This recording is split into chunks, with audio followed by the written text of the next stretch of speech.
അച്ഛാ, നമ്മളെ ദൈവത്തിലേക്ക് നയിക്കുന്ന മനുഷ്യരൊക്കെ തന്നെ നമ്മുടെ വിഗ്രഹങ്ങളായി മാറാറുണ്ടോ? നമ്മളൊന്ന് സൂക്ഷ്മമായിട്ട് ചിന്തിക്കേണ്ട ഒരു കാര്യമാണ്. എന്തൊക്കെയോ അങ്ങനെ നമുക്ക് തോന്നുന്നതുകൊണ്ടാണ് ഈ ചോദ്യം തന്നെ ഉണ്ടാകുന്നത്. കാരണം നമ്മളെ ദൈവത്തിലേക്ക് നയിക്കേണ്ട ആ മനുഷ്യരൊക്കെ തന്നെ വിഗ്രഹങ്ങളായി മാറുന്നുണ്ടോ? അങ്ങനെ രണ്ട് തരത്തിൽ കാണാം. ഇപ്പൊ ബോധപൂർവം ഒരാൾ മറ്റൊരാളുടെ മുമ്പിൽ വിഗ്രഹമായിട്ട് ഞാനാണ് ദൈവം, എനിക്കപ്പുറത്തൊരു ദൈവം ഇല്ല എന്ന് പറഞ്ഞില്ലെങ്കിൽ പോലും ഒരാളിൽ പ്രവർത്തിക്കുന്ന ദൈവകൃപ കണ്ടിട്ട് വളരെ അത്ഭുതപ്പെട്ട് അയാളുടെ മുമ്പിൽ തന്നെ ഒരു വിശ്വാസി തരിച്ചു നിന്ന് പോയാൽ അതൊരു വിഗ്രഹാരാധനയിലാകാം. ഇപ്പൊ നമ്മള് ബൈബിളിൽ നോക്കുമ്പം ഇസ്രായേൽക്കാർ കാളക്കുട്ടിയെ ഉണ്ടാക്കി വിഗ്രഹമായിട്ട് ആരാധിച്ച കാര്യം പറഞ്ഞു. അപ്പൊ അതിനു മുമ്പേ മനസ്സിലാക്കേണ്ട, അതിനു മുമ്പേ തന്നെ അവര് വിഗ്രഹാരാധനയിൽ പെട്ടിട്ടുണ്ട്. അതെങ്ങനെയാണെന്നറിയാവോ? മോശ ദൈവത്തോട് സംസാരിക്കുകയും പ്രാർത്ഥിക്കുകയും ആ ദൈവത്തിന്റെ അത്ഭുതങ്ങളും അടയാളങ്ങളും ഒക്കെ കാണുകയും ചെയ്തപ്പോൾ ഇവർ ആ ദൈവത്തിൽ വിശ്വസിക്കുന്നതിന് പകരം മോശയിൽ തന്നെയാണ് ഉടക്കി നിന്നത്. അതുകൊണ്ടാണ് മോശയെ കാണാതായപ്പോഴാണ് ഇവർക്ക് ഞങ്ങൾക്കിനി വേറൊരു ദൈവം വേണമെന്ന് ചിന്തിച്ചത്. അപ്പൊ നേരത്തെ തന്നെ അവർക്കൊരു വിഗ്രഹാരാധന ഉണ്ടായിരുന്നു. കാരണം മോശ അങ്ങനെ കാണിച്ചില്ല എങ്കിൽ പോലും മോശ എന്നൊരു മനുഷ്യനിലാണ് ഈ ആൾക്കാർ ഉടക്കി നിന്നത്. അതൊരു വിഗ്രഹാരാധനയാണ്. മോശ കാണിച്ചു കൊടുത്തുകൊണ്ടേ ഇരുന്നത്, പ്രാർത്ഥിച്ചുകൊണ്ടിരുന്നത്, പറഞ്ഞുകൊണ്ടിരുന്നത് ഇവരെ ഈജിപ്തിൽ നിന്നും പുറത്തു കൊണ്ടുവന്നൊരു ദൈവത്തെക്കുറിച്ചാണെങ്കിലും അവര് മോശയിലൂടെ ആ ദൈവത്തെ കണ്ടു, ആ മോശയിൽ തന്നെ ആ ദൈവത്തെ കണ്ടു. ആ ദൈവത്തിലേക്ക് ആരും ഒറ്റയ്ക്ക് സമീപിക്കാനായിട്ട് ശ്രമിച്ചില്ല. ആ മോശയിൽ അങ്ങനെ ഉടക്കി നിന്നു. അങ്ങനെ ഒരാൾ ആൾക്കൂട്ടത്തെ ഉടക്കി നിർത്തിയാൽ അയാൾ വിഗ്രഹാരാധനയെ പ്രോത്സാഹിപ്പിക്കുന്നു. ആൾക്കൂട്ടം ഒരു മനുഷ്യനിൽ ഉടക്കി നിന്നാൽ അവർ വിഗ്രഹാരാധനയിലുമാണ്. കുറച്ചുകൂടെ ലളിതമായി മനസ്സിലാക്കാവുന്ന ഒരു ഉദാഹരണം എൻ്റെ ജീവിതത്തിൽ സംഭവിച്ച ഒരു ചർച്ചയെക്കുറിച്ച് പറയാം. ഒരു സുഹൃത്ത് ഒരു ദിവസം എന്നോട് വന്ന് മറ്റൊരച്ഛനെ കുറിച്ച് ഒരു കുറ്റം പറഞ്ഞു. കുറ്റം എന്ന് പറഞ്ഞാൽ സിമ്പിൾ കാര്യം. അതായത് ആ അച്ഛൻ ആരാധന നടത്തിയപ്പോൾ 1 മണിക്കൂർ പരിശുദ്ധ കുർബാന എഴുന്നള്ളിച്ച് വെച്ച് ആരാധിപ്പിച്ചു. That is too much. അയാൾ പറഞ്ഞതാണ്, അത് പാടില്ല, ഇത്രയും നേരമൊന്നും ആരാധന നടത്താൻ പാടില്ല.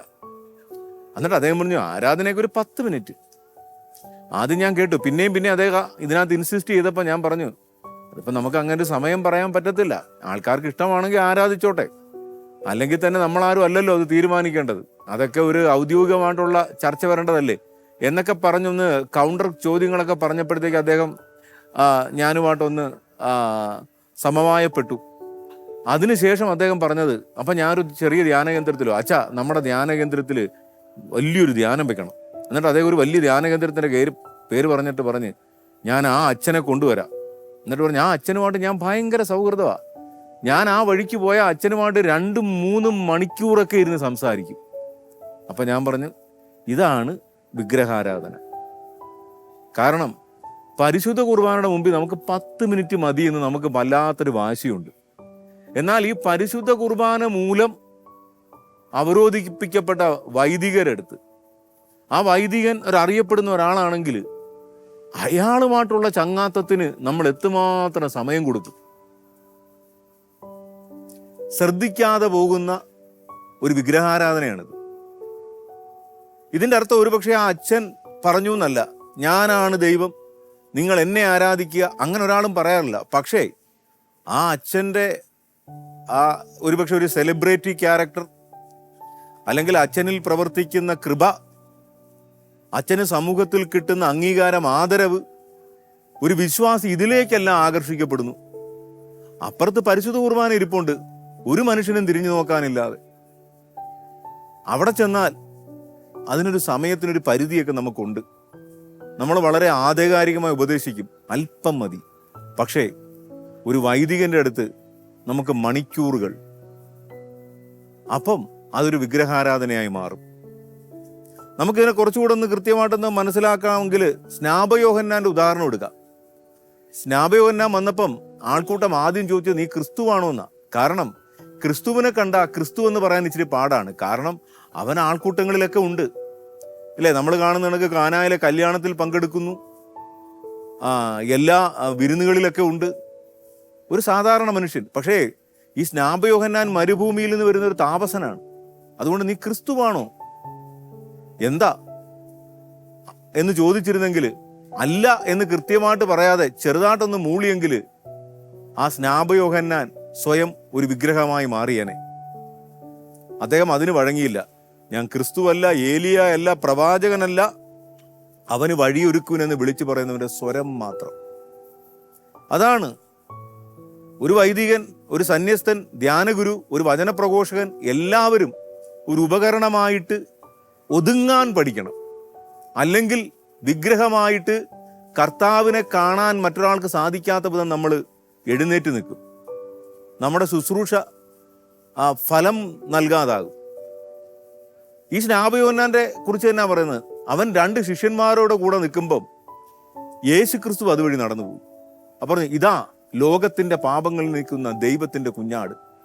അടുത്ത വരി എഴുതിയിരിക്കുന്നത്, അവന്റെ ശിഷ്യന്മാർ അവനെ വിട്ട് ക്രിസ്തുവിനെ അനുഗമിച്ചു. അപ്പൊ ഈ സ്നാപകനാണ് യഥാർത്ഥ ഗുരു. കാരണം എന്താ? ശിഷ്യനെ അവസാനം വരെ പിടിച്ചു നിർത്താതെ യഥാർത്ഥ ഗുരുവിന്റെ അടുക്കിലേക്ക് പറഞ്ഞയക്കുന്ന ആളാണ് ഈ ഭൂമിയിലെ യഥാർത്ഥ ഗുരു. അല്ലാതെ ശിഷ്യഗണങ്ങൾ വർദ്ധിച്ചു വരികയും നമ്മുടെ ചുറ്റും വലിയ ആൾക്കൂട്ടം ഉണ്ടാവുകയും യേശു ക്രിസ്തുവിനേക്കാൾ കൂടുതലായിട്ട് അവര് നമ്മളെ മുമ്പിൽ ഇങ്ങനെ നിൽക്കുകയും നമ്മൾ അതിൽ അഭിരമിക്കുകയും ചെയ്താൽ നമ്മൾ വിഗ്രഹമായി മാറി, ആൾക്കൂട്ടം വിഗ്രഹാരാധനയിലായി. അപ്പം നമ്മൾ മനസ്സിലാക്കേണ്ട ഒരു കാര്യം ഇതാണ്. ഈ സ്നാപയോഹന്നാൻ പറഞ്ഞതുപോലെ കർത്താവിന് വഴിയൊരുക്കുവെന്ന് വിളിച്ചു പറഞ്ഞൊരു സ്വരമാണ്. നമ്മൾ കേട്ട് മാഞ്ഞു പോകും. അതൊരു മീഡിയമാണ്. അത് തന്നെയല്ലേ ഫ്രാൻസിസ് അസീസി പറഞ്ഞു, കർത്താവ് എന്നെ അങ്ങയുടെ സമാധാനത്തിന്റെ ഉപകരണമാക്കണമേ, എന്നെ അങ്ങയുടെ സമാധാനത്തിന്റെ ഉപകരണമാക്കണമേ എന്ന് പറഞ്ഞാൽ, ഞാൻ ദൈവത്തിന്റെ സ്നേഹത്തിന്റെ, ശാന്തിയുടെ, ആനന്ദത്തിന്റെ, സമാധാനത്തിന്റെ ഒക്കെ ഉപകരണമാ. ഞാൻ ഒന്നിന്റെയും ഉറവയല്ല. ഞാനാണ് സോഴ്സ് എന്ന രീതിയിൽ നമ്മൾ പെരുമാറിയാൽ, ആൾക്കാർ അത് വിശ്വസിച്ചാൽ, വിഗ്രഹങ്ങൾ സൃഷ്ടിക്കപ്പെടുകയും വിഗ്രഹാരാധന ഉടലെടുക്കുകയും ചെയ്യും. മറിച്ച് നമ്മളെന്താണ് ചിന്തിക്കേണ്ടത്? ഞാൻ ഈശോയുടെ തിരുഹൃദയത്തിന്റെ ചാരെ പൂജയ്ക്ക് വെച്ച ഒരു ഓടക്കുടൽ, ആ ഓടക്കുടൽ അവിടെ അങ്ങനെ ഇരിക്കട്ടെ. ഈശോയ്ക്ക് തോന്നിയാൽ അതെടുത്ത് ചുണ്ടിൽ വെച്ച് പാടിക്കൊണ്ട് നടക്കും. എന്നിട്ടത് വീണ്ടും ആ തിരുഹൃദയത്തിന് ചാര വയ്ക്കും. അങ്ങനെ ഓരോ പ്രഘോഷകനും ഓരോരുത്തരും ആ ഹൃദയത്തിന്റെ ചാരയിരിക്കുന്ന ഒരു ഓടക്കുടലായി മാറിയാൽ വിഗ്രഹങ്ങൾ സൃഷ്ടിക്കപ്പെടുകയില്ല. ഈ യാഥാർത്ഥ്യം തിരിച്ചറിഞ്ഞ് ഈ ഓടക്കുടലിൽ നിന്ന് കേൾക്കുന്ന പാട്ടിലൂടെ ക്രിസ്തുവിന്റെ ഹൃദയത്തിലേക്ക് എത്തിയാൽ വിശ്വാസിയും വിഗ്രഹാരാധനയിൽ പെടുകയില്ല.